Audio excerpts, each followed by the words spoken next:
the Tibetan so-called prayer wheel. To all Westerners, the supreme symbol of superstition. Just let it go round and it says the prayers for you, and you don't have to do any work about it at all. And here it goes.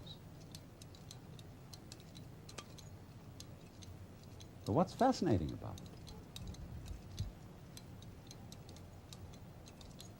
Any child would like to do this. Let's keep it moving. In the same way, any child likes to do this.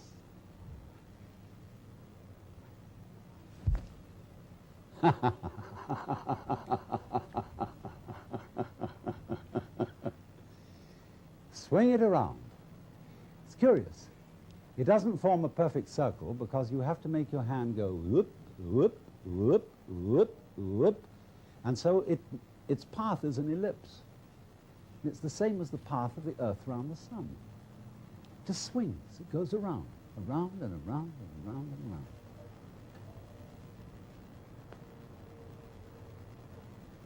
An orange on the end of a string. What's the fascination of it? Why does one like to do this and just keep it up? You know, I'm sort of stuck with it right now, and I can hardly let go of it. No, I'm supposed to go on with this program, but I'm so fascinated with spinning this orange on the end of a string that I don't know if I'm going to make it. Why do we like to do that? We'll play music, we'll dance, and we'll do other things like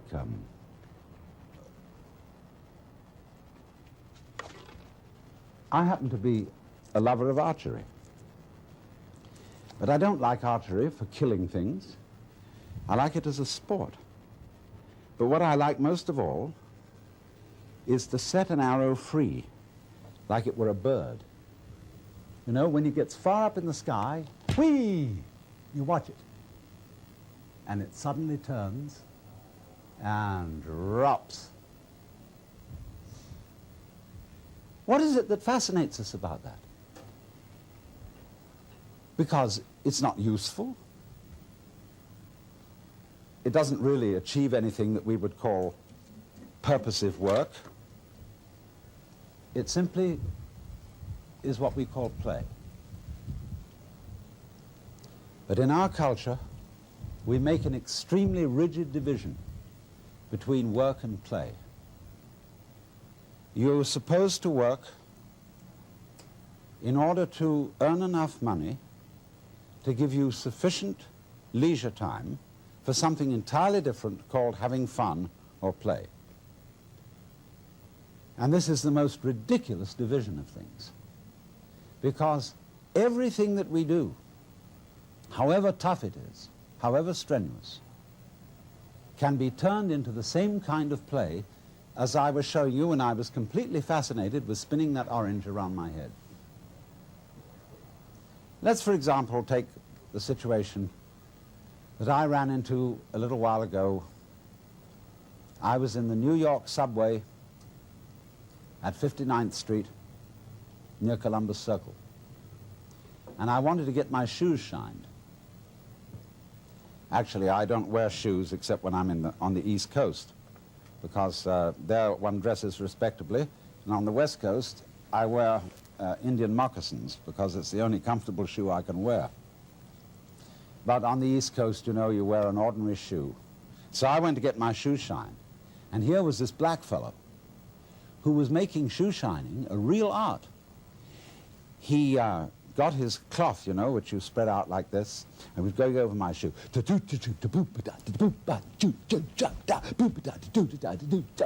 Like that. See? He was dancing while he was working. And he had just the same fascination in shining shoes as one has spinning this thing round one's head. Imagine, too, if he were a bus driver. Bus driver is ordinarily considered an absolutely harassed person.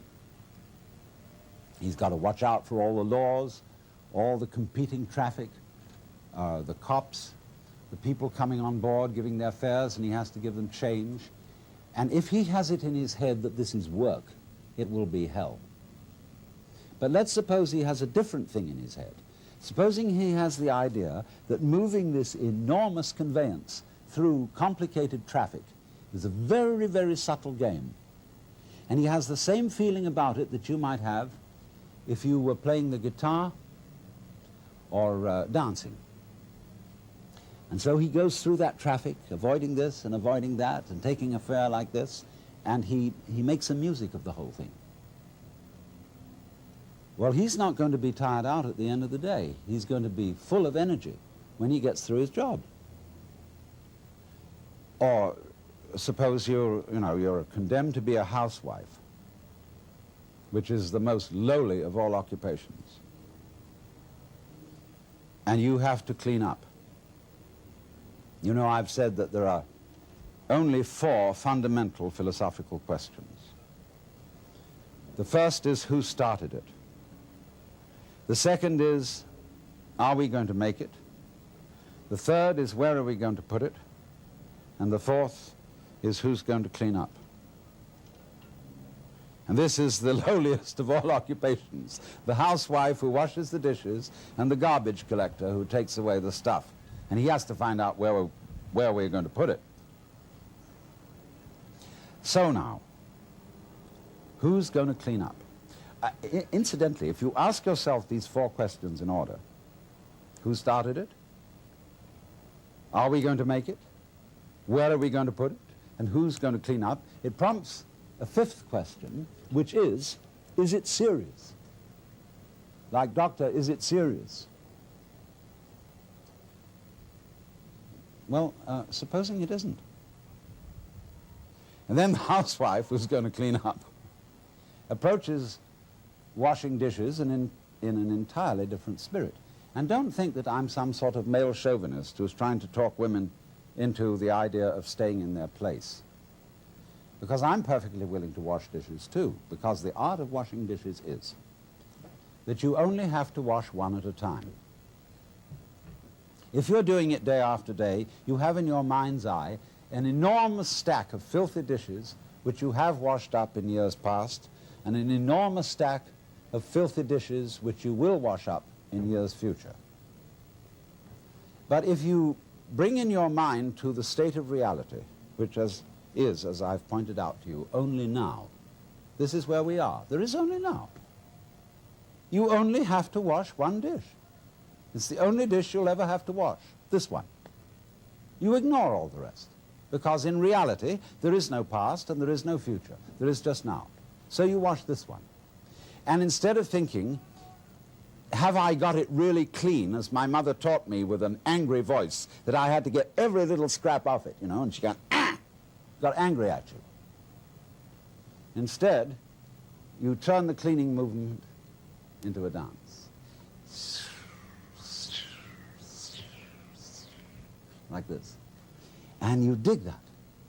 And you swing that plate around, and you let the rinsing water go over it, and you put it off in the rack. Crazy. See? Take the next one. And you get this rhythm going. See? And you're not under compulsion all the time. You know, when I was a little boy and went to school in England, I had to learn the piano. They called it playing the piano. But actually, they said you must play. We had in England compulsory games. They used to post notices on the bulletin board in the school where I went to, which said, this afternoon everyone will go for a run. And if you didn't go for a run, and it was found out that you hadn't, you were flogged. So everybody hated going for a run, because they were under compulsion to play. Everybody must play. It's like the whole game of life we're all involved in. It's only a game, but everybody has got to belong. So we went running. I remember one day I was out on a run, and I was trying to enjoy myself because I was running on the balls of my feet, dancing along. And a fellow came up behind me who was running on his heels. He was jogging. And he was going clump, clump, clump, clump, clump, clump, clump, clump. And I said to him, what's the matter with you? You're running on your heels, and you're jarring your whole body all the way through. Okay, but he stuck to it, and he became the champion long-distance runner of the school. But he didn't enjoy it. It was work.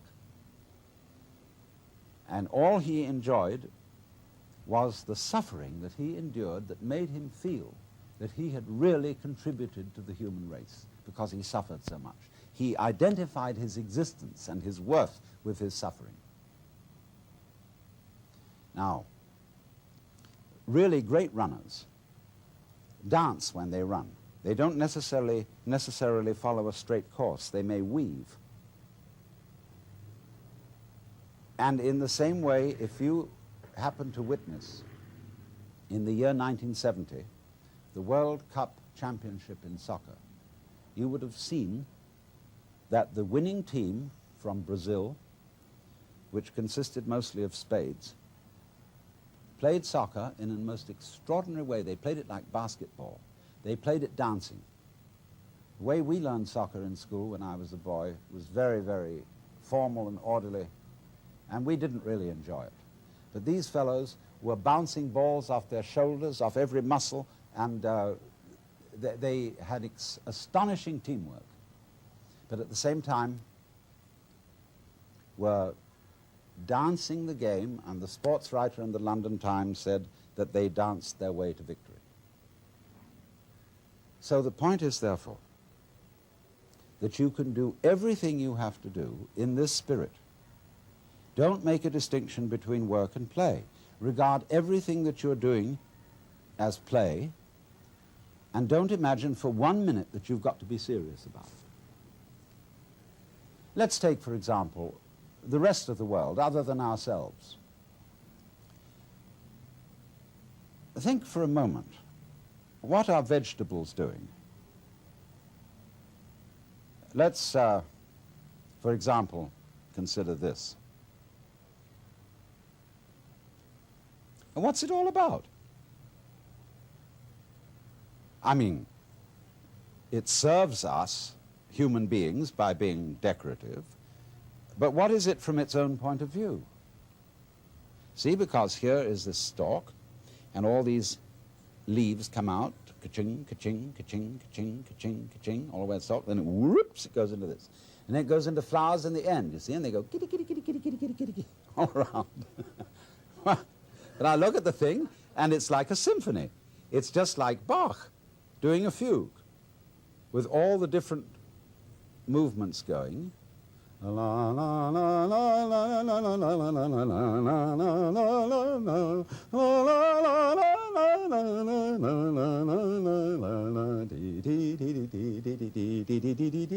it's what it's about. Well, you say, it's using up air, it's using up energy, it's really not doing anything except being ornamental. And yet here's the whole vegetable world. Not only cactus plants like this, but all trees, roses, tulips, and edible vegetables, cabbages, celery, lettuce. They're all doing this dance. And what is it all about? Why do they do it? Well, we say, one must live. It's necessary to survive. You know, you really must go on. It's your duty. It's your duty to your children.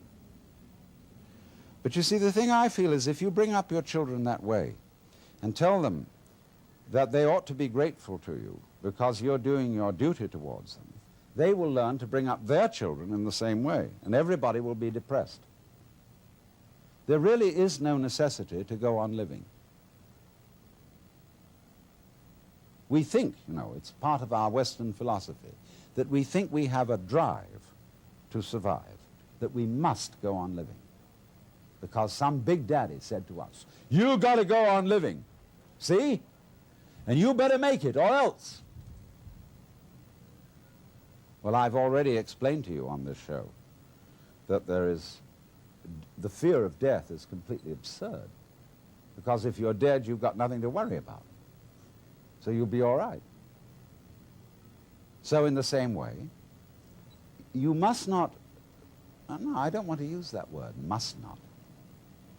Because I'm not trying to talk to you as an authority, I'm trying to talk to you as somebody who's opening your mind up, a helper, not a father figure.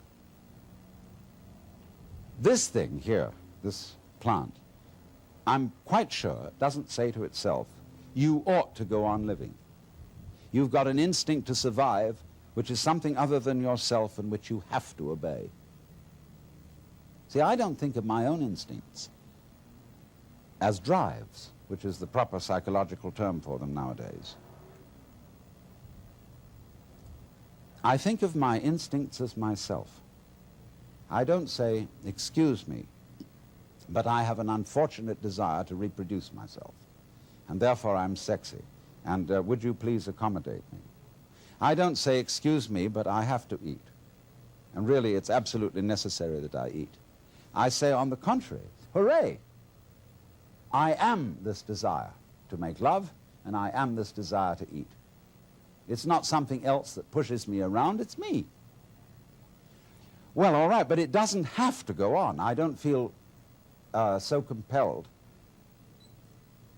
that if it were to stop, well, if it were to stop, if I were to be killed, that would be another scene. That would be a different form of the dance. If I'm in pain, people say, don't scream, don't cry, because screaming or crying is a perfectly natural reaction to pain. When a baby is first born, they cut the umbilical cord and somebody smacks it on the bottom, and the baby, yeah! See? That's the first thing in the world. There is in Zen Buddhism a koan which says that when the Buddha was born, he suddenly stood up and announced, above the heavens and below the heavens, I alone am the world-honored one. Well, everybody would say that was an extremely proud thing to say. So they give this to students of Buddhism as a problem. How could it be that the Buddha, as a little baby, was so proud as to make this pompous statement when he was born? And if you understand the problem correctly, you answer, see? Because that is the perfectly natural response to the painful event of being born into this world. But thereafter, we always say, baby, don't you cry. Shut up. We don't like to hear babies crying. Shut up. And therefore, we stamp out in human beings their natural release from the problem of pain. If you're in pain, cry. And if you can't do that, then pain is your problem. But if you can cry, and if you can let go in that way, pain is no problem. And if you get the shudders at death, the idea of death, the idea of not being here anymore, just get those shudders and dig them. Because the shuddering, isn't it curious? We sometimes say, you remember that song that said, I am not shivering cause I'm cold. I am not shivering cause I'm cold. I am not shivering cause I'm cold. I am just shivering with delight. You know, when we get the shivers of delight. So all these emotions that we have, the emotions of uptightness, dread, shivers, horrors, can be interpreted in other ways. But we interpret them in a negative way so long as we are under the sense that you absolutely must go on living. Now you see, living, like this plant, is something spontaneous. In Chinese, the word for nature is zhiran, which means that which happens of itself, not under any control of an outside boss. And they feel that all the world is happening so of itself. It's spontaneous. And so you stop this spontaneous flowering of nature cold if you tell it you must do it. It's like saying to someone, you must love me. Well, it's ridiculous. If I were to ask my wife, darling, do you really love me? And she says, I am trying my best to do so. That's not the answer I want. I want her to say, I can't help loving you. I love you so much I could eat you. And that's what the plant feels in growing. It doesn't feel that it must grow. It's not under orders. It's not a military chain of command. It does this spontaneously. So that when you try to command a spontaneous process, you stop it. It's like saying to someone, now, be unself-conscious. You know, there's a belief in India that if you think of a monkey while you're taking medicine, the medicine won't work. So therefore, when you take your vitamins or next pills, try not to think of a monkey. See? And that will completely tie up the spontaneous process, and it won't work. So all the things that we say to our children, like, well, you must have a bowel movement every day after breakfast. Try, darling, to go to sleep. Stop pouting. Take that look off your face. Oh, you're blushing. Make you feel guilty about blushing. See? All those things are attempts to say this one thing. Darling, little child, you are required to do what will be acceptable only if you do it voluntarily. And everybody on this account is completely mixed up, because we are trying to force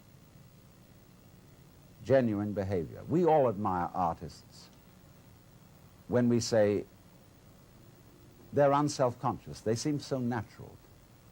They seem to dance or paint or talk or play the piano so effortlessly. Of course, a lot of work has gone into it.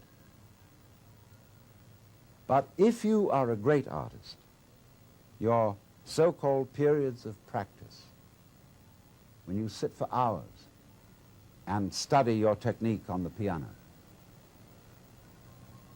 you will not do that effectively unless it is a pleasure for you. You have to come to the point where going over it again and again is a dance. One of my friends is a great Hindu musician who has the most extraordinary technique in playing an instrument called the sarod. It's like an extremely sophisticated Hindu guitar. His name is Ali Akbar Khan, and he's generally acknowledged to be the leading master of Northern Indian music. He told me once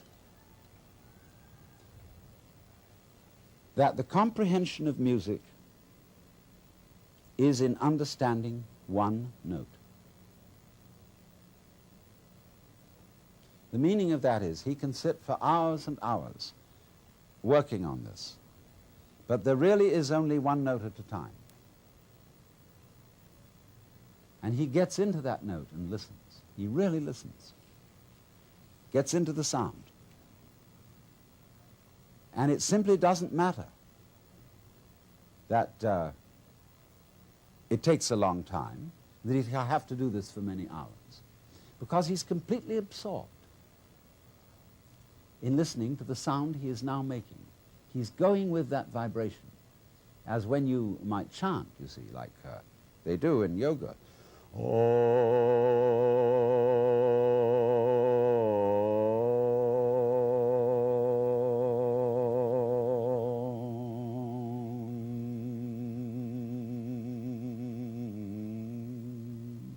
You can keep that up for hours and be absolutely fascinated just by the vibration going, in the same way as in the beginning I was fascinated by swinging that orange round my head on a string.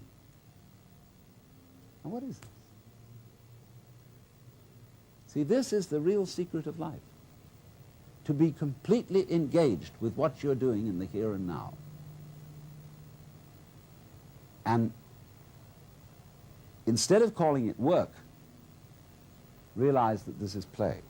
In Hindu philosophy, the whole creation is regarded as the Vishnu Leela. That means the play of Vishnu.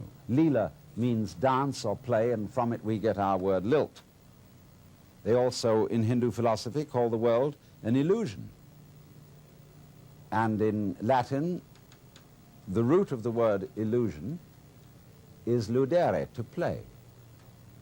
Because all this going on, the swinging of the ball, the pattern in which the flower goes, is just to swing. And if you take it seriously and say, are you doing anything useful? Useful for what? Useful to go on. But if you take that attitude to going on becomes a drag. Survival becomes a sweat, and it's not worth it. And if you teach your children, and they'll imitate you, they'll treat survival as a sweat which they have to undergo, they have to keep going on, and they'll teach their children to do it, and the whole continuation of the human race will be a drag, which is in fact what it's become because of this attitude, and this is the reason why we've invented the atomic bomb and are preparing to commit suicide. Because we think we must happen. And to the degree that we think we must happen, we hate it. And are going to bring it to an end and stop it. So I was about to say seriously, but I'm going to change my words and say sincerely suggest.